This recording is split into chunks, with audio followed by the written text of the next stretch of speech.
పెద్దలందరికీ నమస్తే, పిల్లలందరికీ హాయ్. ఎలా ఉన్నారు? అందరూ బాగున్నారా? మేము చాలా బాగున్నామండి. మీరు కూడా చాలా చాలా బాగున్నారని ఆశిస్తున్నాను. ఈరోజు ఒక సూపర్ డూపర్ రెసిపీ అండి. స్వీట్ తినాలని క్రేవింగ్స్ వస్తే మనం డైట్లో ఉండి షుగర్ పేషెంట్స్ అవన్నీ ఎవరికైనా స్వీట్ తినకుండా ఉండలేం కదా. అట్లా స్వీటు తింటూ ఆరోగ్యకరమైన స్వీట్ని ఏ టెన్షను లేకోకుండా తినొచ్చు అనమాట. షుగర్ పేషెంట్లైనా డైట్లో ఉన్న వాళ్ళైనా ఎవరైనా కూడా ఖచ్చితంగా కొంచెం లిమిటెడ్ పోర్షన్లో చక్కగా తినొచ్చు హ్యాపీగా. అలాంటి ఒక మంచి రెసిపీని ఈరోజు వీడియోలో షేర్ చేస్తున్నానండి. నేను Sunitha, welcome to the Telugu housewife. ఇగోండి స్వీట్ కార్న్. మన అందరం దీంతో చాట్ చేసుకుంటాము, అలాగే డైరెక్ట్గా బాయిల్ చేసుకుంటాము. లేదు అంటే కనుక వీటిని మంచిగా మామూలు మొక్కజొన్న కండీలను ఎలా అయితే కాల్చుకుని తింటామో అలాగే ఈ స్వీట్ కార్న్ కూడా మనం గ్యాస్ మీద కాల్చుకుని తిన్నా కూడా చాలా బాగుంటుంది. అయితే నేను కొంచెం డిఫరెంట్గా ఈరోజు ఆరోగ్యకరంగా ఒక రెసిపీ చేస్తున్నాను. దాంతో మన మెయిన్ ఇంగ్రీడియంట్ వచ్చి స్వీట్ కార్న్. ఇదిగోండి 1/2 కప్పు గోధుమ పిండి. కొలతకి మీరు ఏదైనా తీసుకోండి, మెజరింగ్ కప్పే ఉండాలని ఏమీ రూల్ లేదు. ఇది దగ్గరికి చూపిస్తానండి. ఓట్స్ని నేను మంచిగా గ్రైండ్ చేసేసుకున్నాను. ఏ ఓట్స్ అయినా మీరు ఏ కంపెనీ వాడినా కానీ దాన్ని తీసుకోవచ్చు. ఇక్కడ నేను కొంచెం ఎక్స్ట్రానే చేసుకుని ఉంచుకున్నాను, ఎందుకంటే అప్పటికప్పుడు ఎప్పుడైనా కావాలంటే వాడుకోవడానికి వీలుగా ఎక్స్ట్రా చేసుకున్నాను. ఇది పక్కన పెట్టేద్దాం. ఇదిగోండి 1 కప్పు ఓట్స్ పౌడరు, 1/2 కప్పు గోధుమ పిండి. ఇది మనము కప్పుతో తీసుకోవచ్చు, లేదంటే ఈ ఫ్లేవర్ బాగా ఇష్టం ఉన్న వాళ్ళు 1.5 కప్ అయినా వేసుకోవచ్చు. ఇది లెక్క ఏం లేదండి. నేనైతే మొత్తము ఓట్స్ తోటే చేస్తాను. కాకపోతే ఏంటంటే అప్పుడప్పుడు ఇరుగుతాయి అన్నమాట. ఇరగకుండా ఉండడం కోసం బైండింగ్ కోసం గోధుమ పిండి వేసాను.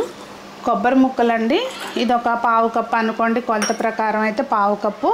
ఇవి నేను సుమారుగా తీసుకున్నాను, కానీ కొలత ప్రకారం వేసుకున్నాము. నేను ఇక్కడ ఇవి 2 కప్స్ వేస్తున్నానండి. మీ ఇష్టం, మీ చాయిస్ ప్రకారం తీసుకోండి. ఇది ముందు గ్రైండ్ చేసుకోవాలి. ఇదిను కార్న్ కలిపేస్తే కనుక ప్రాపర్గా గ్రైండ్ అవ్వదు. ఇది కొంచెం క్రష్ అయినాక అప్పుడు అవి కూడా వేసుకుని మంచిగా మెత్తగా పేస్ట్ లాగా చేసుకోవాలి.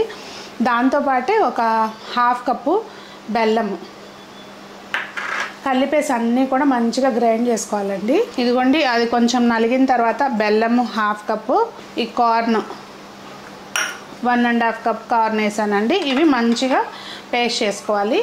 ఈ గ్రైండ్ చేసుకున్న పేస్ట్ అంతా కూడా ఇందులో వేసేసుకోవాలండి. దీన్ని నేను మొన్న చూపించాను కదా బూరెల్లాగా చేసుకోవచ్చు అని, ఇంకా సరిపడినంత వాటర్ పోసుకొని బ్యాటర్ లాగా ప్రిపేర్ చేసుకోవాలి. ఇందులోకి కొంచెం యాలకుల పొడి కూడా వేస్తే ఏంటంటే మనకు ఆ స్వీట్ ఫ్లేవరు బాగుంటుంది అన్నమాట. కొంచెం యాలకుల పొడి, కొంచెం వాటర్ సరిపడా పోసుకొని బ్యాటర్ ప్రిపేర్ చేసుకోవాలి.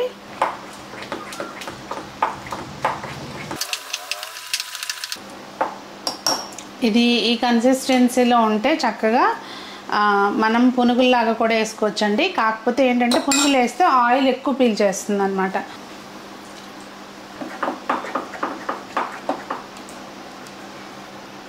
ఇప్పుడు బాగా దీన్ని కనీసం ఒక 20 to 30 minutes అలా వదిలేస్తే మంచిగా నానుతుందండి. గోధుమ పిండి కూడా వేసాము, ప్లస్ ఆ ఓట్స్ కూడా నానితే మంచిగా. ఈ లోపల ఏంటంటే మనకు అవసరం ఉంటే అప్పుడు అంటే కొంచెం సేపు ఆగిన తర్వాత గట్టిగా ఉంది అనుకుంటే అప్పుడు కొంచెం వాటర్ వేసుకుని దీన్ని డైల్యూట్ చేసుకోవాలి. ఇది కొంచెం చూసారా, కొంచెం గట్టిగా ఉంది కదా, మనకి సరిపోయినంత వాటర్ పోసుకొని కొంచెం అది మనకి ఎట్లా అవసరమో అలా పిండిని కలుపుకోవాలి.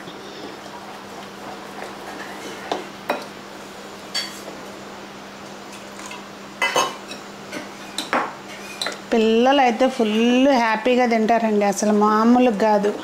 టమ్మీ కుష్ మమ్మీ కుష్ వంటలు అన్నమాట ఇవన్నీ. చూసారా, ఇట్లా ఉంటే సరిపోతుంది కన్సిస్టెన్సీ. ఇదిగోండి గ్యాస్ మీద ఒక పెనం పెట్టేసుకుంటే ఈ లోపల వేడెక్కిపోతుంది. నేనైతే ఇలాంటి ఏవి చేసినా అంటే టీ పట్లు వేసినా దేనికైనా కూడా నెయ్యి వాడతానండి. కొంచెం ఆ నెయ్యి ఫ్లేవరు, కొబ్బరి ఉంటుంది కనుక నెయ్యి ఫ్లేవర్ తగిలితే బాగుంటుంది. పిల్లలకి అనుకోండి బుజ్జి బుజ్జి వేసి పెట్టచ్చు. చక్క చిన్న చిన్న ఈ ప్యాన్ కేక్స్ టైప్లో చిన్న వేసుకుంటే బాగుంటాయి అన్నమాట. సిమ్లో పెట్టేసుకుని కొంచెం ఆయిల్ వేసుకోవాలండి, సారీ కొంచెం నెయ్యి వేసుకోవాలి. ఇది మా ప్యాను కొంచెం అంటే మాది ఇది స్లాబు బాగా ఇటువైపు పల్లం అండి, వేసిన ఆయిల్ కూడా ఇట్లా వచ్చేస్తుంది. నాన్ స్టిక్ మీద అయితే అసలు చూసే పని లేదండి. నేను ఇది క్యాస్ట్ ఐరన్ పెట్టాను కదా, ఇది కూడా ఏంటంటే మనం తోమినప్పుడు ఎప్పుడు పద్దాక తోమం కదా, తోమినప్పుడు కొంచెం అట్లా వస్తాయి. చూసారా ఎలా మంచిగా వచ్చిందో కలర్ కూడా.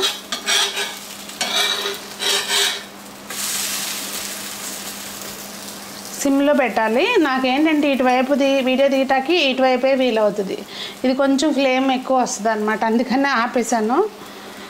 సో ఇట్లా మనం అన్నీ వేసేసుకోవాలండి. ఇదిగోండి చక్కగా అవి కొంచెం అటు సైడ్కి జరిపేసుకుని ఇట్లా మనం మళ్ళీ నెక్స్ట్ కూడా వేసుకోవచ్చు అనమాట. 4 వైపులా 4 వేసుకుంటే బుజ్జి బుజ్జి బాగా వస్తాయి. కావాలనుకుంటే మీకు ఎట్లా కావాలనుకుంటే అలా సైజెస్ వేసుకోవచ్చు. ముందు మనం ఇట్లాంటివి ఏమన్నా చేసుకున్నప్పుడు చపాతీలైనా కట్లెట్స్ అయినా ఏవైనా కూడా ఇలా జాలి ప్లేట్లో పెట్టుకుని కొంచెం ఆరినాక అప్పుడు సర్వ్ చేసుకుంటే బాగుంటుందండి. అంటే వేడివేడిగా సర్వ్ చేస్తే ఓకే, టైం ఉంటే కనుక ఇట్లా పెట్టుకోవాలి. చూసారా చక్కగా మనకి రెడీ అయిపోయినాయి. చాలా టేస్టీగా ఉంటుందండి. కాకపోతే ఏంటంటే కొంచెం ఇవి వేగడానికి టైం పడుతుంది అంతే. నాకైతే అసలు మెయిన్ ఇందులో ఆ కొబ్బరి ఫ్లేవర్ ఉంటుంది చూసారా, అది హైలైట్ అనమాట. బాగా నచ్చుతాయండి నాకు. అప్పుడప్పుడు స్వీట్ తినాలనిపించినప్పుడు ఇలాంటి హెల్దీ రెసిపీస్ చేస్తూ ఉంటాను. ఇంకా ఉన్నాయి మన దగ్గర, శాంపిలే ఇది. మీకు తెలుసుకోవాలనుకుంటే కామెంట్ చేయండి. చూసారు కదండి, చాలా సింపుల్గా చేసుకోవచ్చు, అలాగే చాలా హెల్దీ కూడా. మరి మీకేమనిపించిందండి రెసిపీ? మంచిగా అనిపించిందా? మంచిగా అనిపిస్తే తప్పకుండా కామెంట్స్లో చెప్పండి. ట్రై చేసి మీ పిల్లల్ని ఖుషి చేయండి. ఇంకా నేను ఆల్మోస్ట్ అయిపోవచ్చినాయండి. ఇంకా ఒకటి వస్తుంది అంతే, మధ్యలోకి వేసేస్తాను. అది ఏదైనా కొంచెం కాలకపోతే అట్లా పక్కకు పెట్టేసుకుంటే నెమ్మదిగా అవుతూ ఉంటాయి అవి.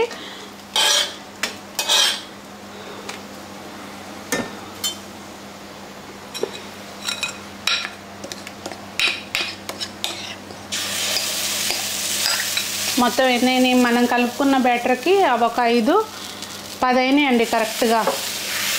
సో దాన్ని బట్టి మీరు క్వాంటిటీ అనేది అడ్జస్ట్ చేసుకోండి. ఒక 2 సఫిషియెంట్గా సరిపోతాయి అన్నమాట. అంటే ఈ సైజు అయినా కూడా 2 తింటే స్నాక్ కింద ఫిల్లింగ్గా అనిపిస్తుంది. మనం ఓట్స్ వేసాం కదండి, అందుకని అస్సలు ఆకలి అనేది అనిపించదు. మార్నింగ్ బ్రేక్ఫాస్ట్ కింద తీసుకుంటే ఆ ఫుడ్ క్రేవింగ్స్ని కంట్రోల్ చేసుకోవడానికి, మనము ఏదంటే అది తినేయాలన్న క్రేవింగ్స్ని కంట్రోల్ చేసుకోవడానికి ఇలాంటి ఫుడ్ని తీసుకుంటే చక్కగా సరిపోతుందన్నమాట. మరి మీకు ఏమనిపించింది రెసిపీ అనేది తప్పకుండా కామెంట్స్లో చెప్పండి. మరి అందరూ బాగుండాలి, అందులో మనం ఉండాలి, మనకి నచ్చిన వంటల్ని తినే జీవితాన్ని ఆనందంగా ఆస్వాదించాలని కోరుకుంటూ మీ సునీత.